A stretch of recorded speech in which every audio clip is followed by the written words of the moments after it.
نبیوں کو بھی آواز دیتے تھے، ان سے بھی مرادیں مانگتے تھے۔ اس کی دلیل قرآن کریم سورہ بقرہ آپ اٹھا کر کے دیکھیں، سورہ پہلے پارے میں سورہ بقرہ کے اندر اللہ عز و جل نے اس حقیقت کو بیان فرمایا ہے کہ وَإِذْ قَالَ اللَّهُ يَا عِيسَى ابْنَ مَرْيَمَ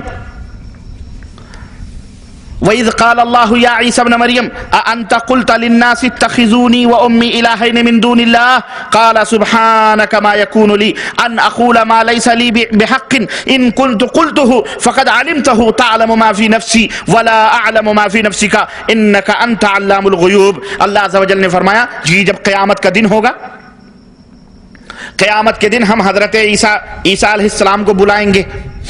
اللہ فرماتا ہے عیسیٰ علیہ السلام کو حاضر کیا جائے گا تو اللہ پوچھے گا اے عیسیٰ ابن مریم، اے مریم کے بیٹے عیسیٰ، یہ بتلاؤ کیا تم نے لوگوں سے یہ بات کہی تھی کہ وہ تم کو اور تمہاری ماں کو معبود بنا لیں،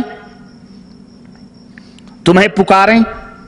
کیا تم نے یہ بات کہی تھی کہ تم سے مرادیں مانگیں؟ کیا تم نے یہ بات کہی کہ تمہارے بتوں کو رکھ رکھ کر کے پوجیں؟ کیا تم نے یہ بات کہی تھی کہ تم دونوں کو معبود بنا لو، تم دونوں کو یہ عیسائی معبود بنا لیں؟ قال سبحانک، وہ کہیں گے اے اللہ تیری ذات پاک و صاف ہے، شرک سے پاک و صاف ہے۔ ما یکون لی ان اقول ما لیس لی بحق، بھلا میں وہ بات کیسے کہہ سکتا ہوں جس بات کا مجھے حق ہی نہیں ہے۔ ان کنت قلتہ، اے اللہ اگر میں نے یہ بات کہی ہے، فقد علمتہ، تو تجھے علم ہے اس بات کا، تو اس بات کو جانتا ہے۔ تعلم ما فی نفسی، میرے دل میں جو بات ہے وہ تو جانتا ہے۔ ولا اعلم ما فی نفسک، لیکن تیرے پاس جو بات ہے، تیرے دل میں جو بات ہے اس کا علم مجھے نہیں ہے۔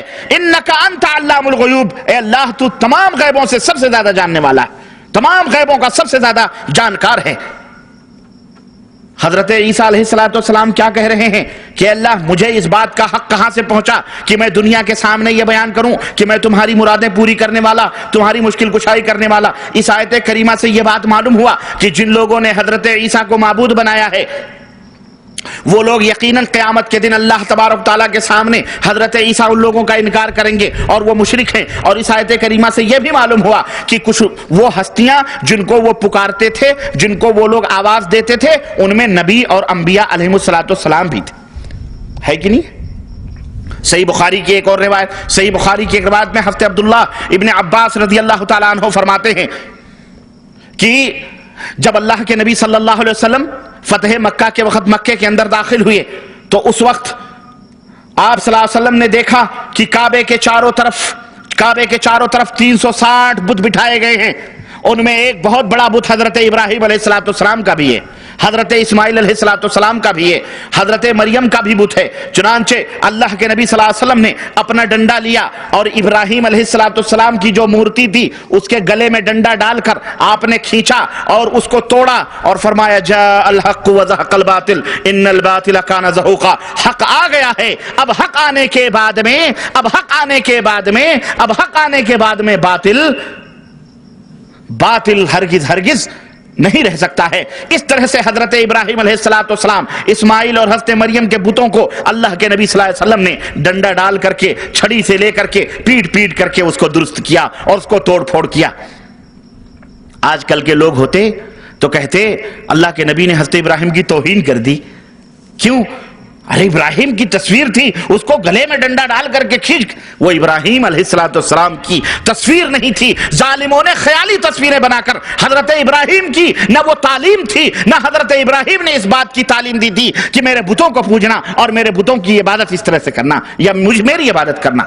اس لیے بتوں کو توڑنا، اس لیے ان اسلام کے نام پر بنائے ہوئے دین کے نام پر بتوں کو توڑنا، یہ توہین ان کی نہیں ہے بلکہ ان کی تعلیم کو مکمل طور پر ثابت کرنا ہے، ان کی تعلیم کو رائج کرنا ہے۔ میرے عزیزو، اس آیت کریمہ سے معلوم ہوا کہ جو لوگ حضرت عیسیٰ کو پکارتے ہیں، مشکل کشا سمجھتے ہیں، یا ان کی والدہ مریم کو پکارتے اور ان سے مدد مانگتے ہیں، وہ بھی مشرک ہیں